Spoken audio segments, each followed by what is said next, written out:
Pembelajaran kali ini tentang tema 2, subtema 2, pembelajaran 3 dan 4 mengenai pengelolaan usaha dan kegiatan ekonomi. Sebelum kita mulai pelajaran, kita berdoa dulu yuk. Kita membaca surat Al-Fatihah. Berdoa mulai. Amin. Nah, anak-anak, kali ini tujuan pembelajaran kita adalah mendeskripsikan jenis-jenis usaha berdasarkan pengelolaannya. Yang kedua, menjelaskan jenis-jenis kegiatan.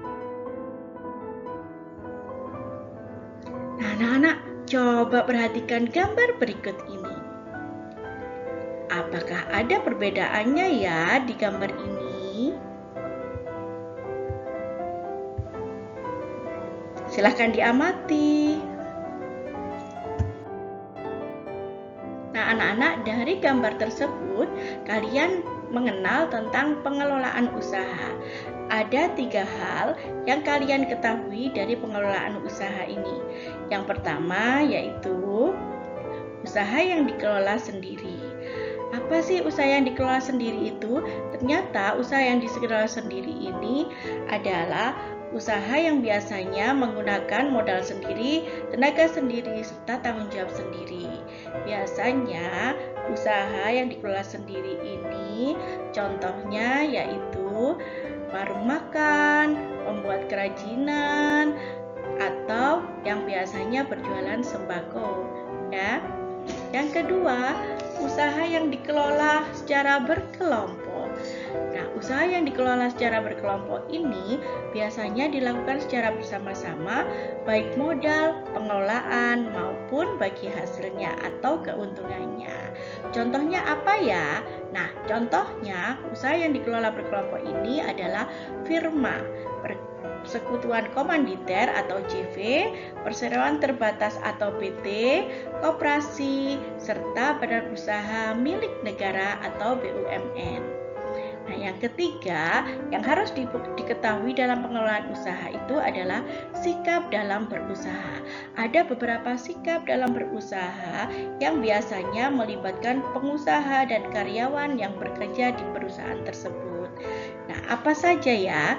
Ternyata sikap dalam berusaha ini adalah sifat jujur, positif.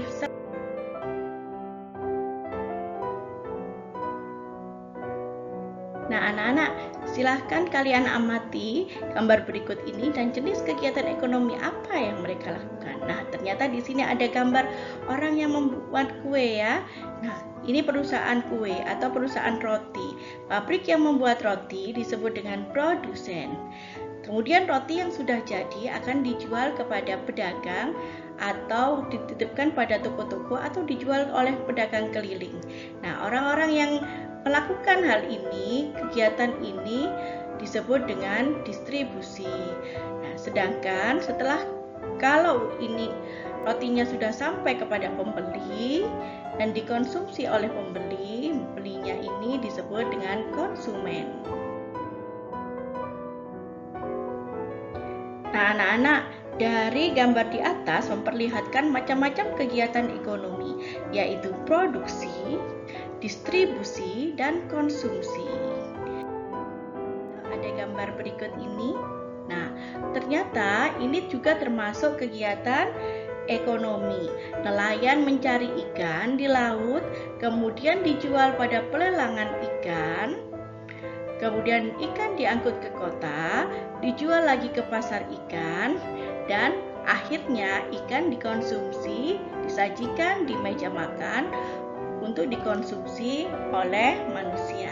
Nah, anak-anak, ini ternyata nelayan menangkap ikan ini termasuk kegiatan produksi. Pelelangan ikan diangkut ke kota, kemudian sampai ke pasar ikan, ini disebut dengan kegiatan distribusi. Setelah sampai dimasak dan disajikan di meja makan dan dimakan oleh anggota keluarga, maka ini kegiatan ini disebut dengan konsumsi.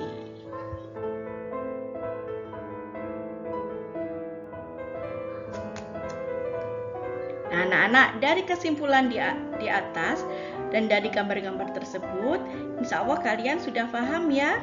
Nah, kesimpulannya, kegiatan produksi itu adalah kegiatan mengolah barang mentah untuk menjadi barang jadi yang lebih bermanfaat dan memiliki nilai tambah sehingga harganya juga lebih tinggi atau lebih mahal. Contohnya tadi yang sudah ada di gambar itu, atau diberikan lagi sama Bu Ita contohnya, tukang jahit yang bekerja menjahit pakaian. Nah, artinya tukang jahit ini melakukan kegiatan produksi. Tukang jahit ini juga disebut produsen karena orang yang melakukan produksi. Kegiatan distribusi yaitu setelah melalui proses produksi, barang jadi, hasil produksi dikirim ke berbagai tempat, misalnya melalui warung, toko, pasar, dan para pedagang. Kegiatan ini disebut dengan distribusi. Nah, orangnya atau pihak yang menyalurkan barang dari produsen kepada konsumen disebut dengan distributor.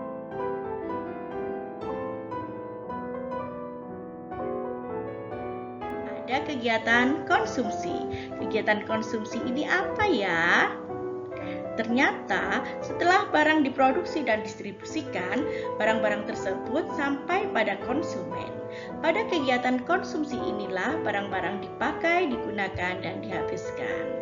Orang atau pihak yang mengkonsumsi barang untuk dipakai dan dihabiskan disebut dengan konsumen. Anak, itu tadi penjelasan dari Bu Rosita tentang kegiatan ekonomi. Silahkan untuk membaca lagi buku kalian ya. Jangan lupa untuk selalu belajar dan membaca buku kalian. Semoga bermanfaat ya.